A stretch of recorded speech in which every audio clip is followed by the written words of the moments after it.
there should be a session where you can talk more on sex and healing. I think for everybody wants a beautiful, healthy, happy sex life, but some people are dealing with a backload of trauma.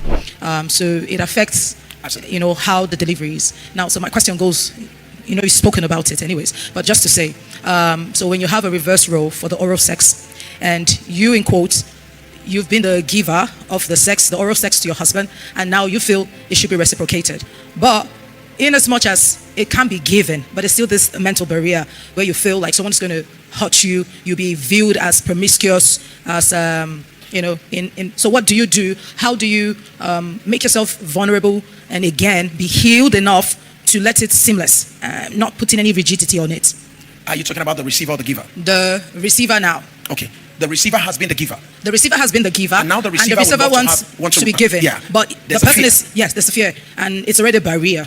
Thank you so much. Now, again, don't forget that the barrier is perceived.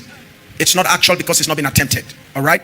It's only in a situation whereby I, who have been the one given, and I approach you and I say, sweetheart, can you give also to me? All right? If at that moment you say, oh, sorry, God forbid, I can't try that kind of rubbish, then at that moment it sends a bad message to me. Okay? I won't try to ask you for that again because I already see the way you react towards that issue. But when we're dealing with a situation whereby you've not even asked me whether I can give it to you back, all right? You've not asked. But because of your own past experience, okay, you are afraid to ask because you are assuming I may be viewed as promiscuous. Now, don't forget that the person who received it comfortably.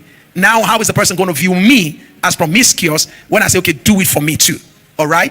And sometimes the wisest thing to do, ma'am, is when you are in the act, when the man is finding pleasure or the woman is finding pleasure, sometimes that's the best time in the midst of pleasure. That's a time to quickly, rather than having an organized approach, where say, sweetheart, tonight, can you give me?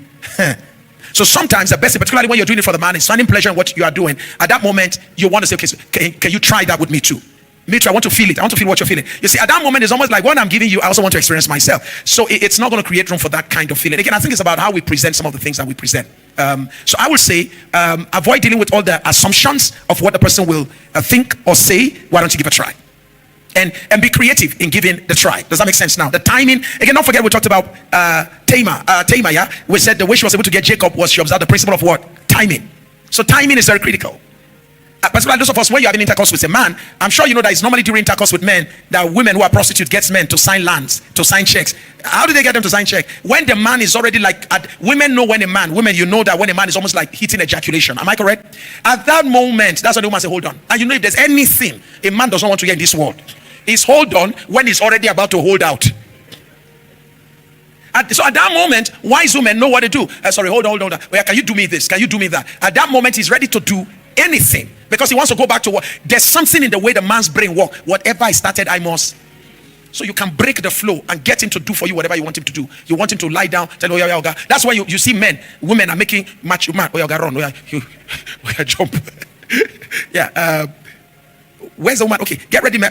You want to sit down? Yeah, okay, give to him, sir. Yeah, good afternoon, Church. You're welcome, sir. I really appreciate you, Daddy, for this insight. I feel what I want to say is that the world has changed so fast, and the three dimensions you give about marriage: communication, love, and sex.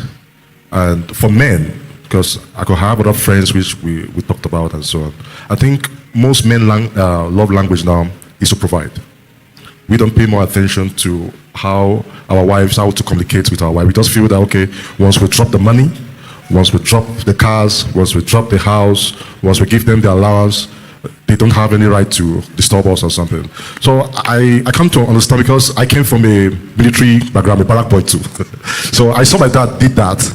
Despite he has a lot of children, but I saw my dad work so hard, and I could also witness trauma in the marriage with my mom, because he might be in another state and my mom would be in another state, and we don't lack anything. We are barrack children, but it was so much provision. So I also carry that mindset that, man, I don't so much believe in romance. Why just give your stuff and get out of the house and everything. So, but I found out my wife, my beautiful wife, yeah, amazing. Yeah. I noticed my wife. We were having issues about that before. So one day I asked her, what do you want, madam? Fantastic. I killed myself for you. I go to work times and so what do you want? That's what most people want this time.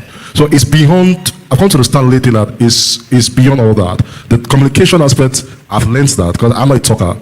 I'm in action. I just do the thing like this. I'm gone. My God. For the other aspect, I'll say we'll try our best. God is helping us. Because I like. I'm always this kind of person that I have to survive. This surviving mindset. Yeah. So I really gotten a lot, but I just wanted to put more about money. Why do men pay more attention than money, and they feel that they solve all those three dimensions all those two dimensions does not matter? Thank you. Thank you so much. Is that something we want to appreciate him for? Sir, traditionally, our problem is that, particularly, sir, your generation, my generation, your generation, we are children of traditionalists. So we are conformists. We are conformists.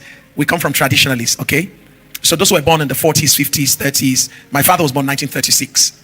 April 18th. So my father was born. So my father is a thoroughbred from the traditionalist perspective. If our builders, and so we are from traditionalists, we have the builders, and then the builders we came into Generation X. Most of those who are born late 60s and into the 70s, and then you have the millennials come and all of that. So here's where the problem lies. We were trained, and look, the job of a man, as a man, you should be able to provide for your family. My father never called me one day and said, sorry, there's a way my son come close. How many men here would tell you, let me answer that question. I do it everywhere I go to, sir, and you'll be shocked the number. How many men here, your father sat you down and your father taught you how to relate with a woman? Your father coached you, told you how to love a woman, how to provide for a woman, how to have sex with a woman. Your father trained you how to communicate. Your father told you how women behave, how to manage them, their attitude, their behavior. Raise your father sat you there. You will teach us what he taught you. Raise your hand. Your father taught you. Women, can you see what we're talking about? This is what I get everywhere. I've never been in any meeting, sir. We have seen 10% of men. This is the disaster we're talking about. So all of us came into marriage with what template? And these women followed us thinking we know. Not knowing you are following nothing. It's a problem. So where do we get information from? Bush bar with our friends. What do we do with these women? And the guy will tell you based on whatever he knows. Dysfunctionality keep breeding dysfunctionality. It's a problem we have.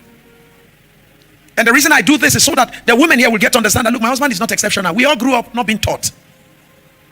We were sent to school to spend 4 years to become graduates from the university so that we can pursue lifetime career.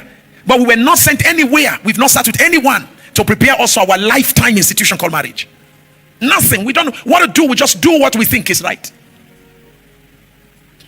So when the man is under pressure, he has tried all he can do to handle the woman, he doesn't know what else to do. The man is frustrated, he's stuck. So when you see a man beating, he doesn't know what else to do. He doesn't know what else to do. So, sir, it's the traditional background we have. We're told that our job is to provide for women. Is that okay, sir? So we all hit the streets and we go provide, and then we bring home, like Pastor Mary here. I went to buy her shoe. Snake skin. Ash color with black. Powerful snake skin. Real leather stuff, real skin. Bought it for her. And I dropped it inside the house on top of the table. She was cooking in the kitchen.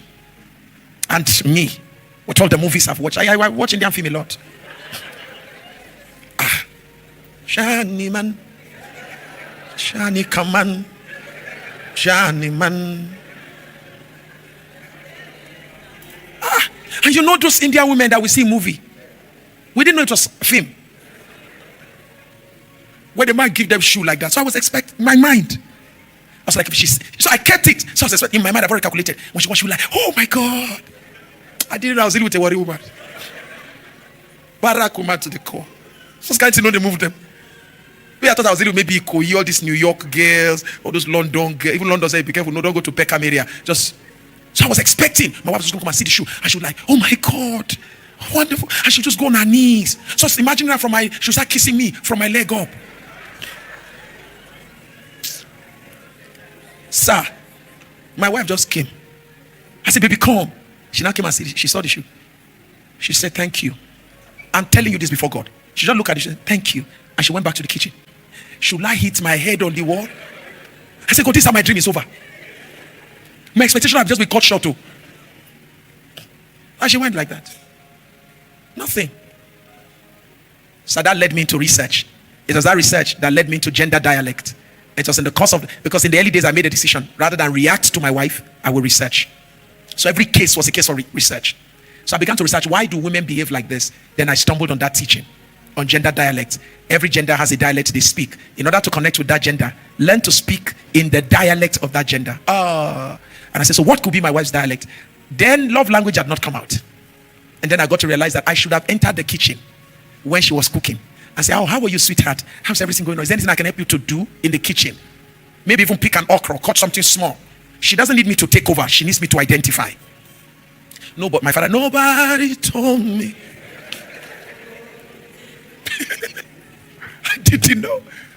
I didn't know. That's how my marriage would have ended in trouble. My ignorance would have led to my reaction. My reaction would have ended my marriage. But thank God I found that stuff. So you know what I do from that moment? I get involved in house issues. I still do till today, sir. Sometimes I finish it in my wife. Oh, she said, don't bother carrying the plate. I say, for who am I leaving it for? So I carry the plates myself to the kitchen. I wash them. She dropped her things by the staircase. I carry them up. She dropped them because she knows I'll carry them. She has the house boy in the house. She's comfortable. She knows that boy will do his work. You know what I'm saying, sir? And she makes her happy that I'm identified. You know why? Her love language is act of service. Don't come and waste your time around my wife. You know you are so beautiful. Your eyes look like that of a dove. Your tongue is like that of if I don't leave early, if my wife slap you. This is not true. You know why? She grew up in the midst of people who said many things they don't mean. So my wife's definition of friendship is different, very deep. I have never in my life met anybody with a deep perspective to friendship like my wife. The day my wife defined who a friend is to me, and if my wife calls herself your friend, sir, you can take it to the bank. She would die for you. My wife's definition of friend on a different level. Because her exposure got her to meet to people who say this, they never mean what they say. So she's not impressed with words, because what she did not see are people who modeled what they said. So my wife is not the type that will respect me because I'm her husband or I'm Reverend Sam. So the only reason my wife respects me is because I command that respect. So not because I'm a husband though. Not because I am Reverend Sam. So I command my wife's respect, and I know I do. So because I deserve it. I have never given a reason to look at me and disrespect me. And I will never do that. Never. You understand that? My wife is the type that will look at her father, straight to my father's face, and say, Baba, you just lied. The father knows her. In fact, the only thing he told her when she was going to marry, he said, look, don't undo me like you undo, don't undo him like you undo me. She would tell her father to his face. So my wife is not the type that will look at you and say, because you are in you. One thing my wife I can tell about, she fears nobody. You can't wear uniform and threaten my wife. You are a policeman. You stop. Dan can tell you. We're heading to the airport. Were you there with us? It was Dan. Where's Dan? We're heading to the airport. Policemen were trying to misbehave on the road. My wife was going to, I said, sweetheart, my wife will confront. Who are you? So it's very critical for us as men to make sure that we don't just focus on providing what?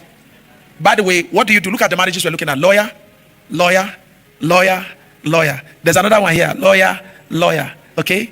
And there are some of us here. You are business owners. Your husbands are working class people. You make more money than your husband. Am I correct? There are people who are making, there's a small girl in our church who makes as much as $3,000-$5,000. Tell me, where will our husband get that kind of income from per month? So somebody's going to marry that girl. How do you call yourself husband if money is the only thing you provide? So women are looking for more than this now. Women are looking for more than man who can provide money. You should provide money, but women are looking for more than this. They're looking for a man who can also what? Communicate. A man who can also sexual intimacy, everything around it. Communication, intimacy, caressing, romance, and the rest of that. So thank God for you who is committed to becoming better. Please, let's get better by adding these other things. They protect our love. Okay. Thank you, sir. I need to run out. Sent this. How do I show my partner that accountability is important in a marriage? 2, as a couple, I believe in having mentors that we can look up to and freely speak to, but my partner doesn't. How do I make him see it's important? 3, my partner finds it difficult to apologize. How do I help him? 4, how do you manage a partner whose first line of action is defense when there is disagreement? Okay, so basically I think it's all about accountability and apology in this case. Accountability is very important. The first 3 questions, I think the first 2-3 questions were all around accountability. The first thing about marriage and accountability is, look at it this way. Every lake stinks. Most lakes stinks. Am I correct?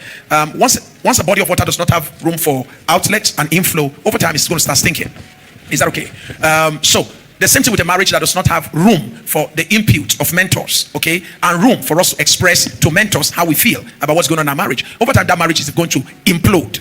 That marriage is going to have what to call internal failure, to fail internally, all right? Because we don't want to talk to anybody outside. The reality is that we all are limited in our exposure, experience, education, and encounters. So it limits how much tools we have to fix marital problems. The best thing, therefore, is to make sure we have someone we are accountable to, someone we both agree that we're going to be accountable to, for the purposes of when we can't resolve issues among ourselves,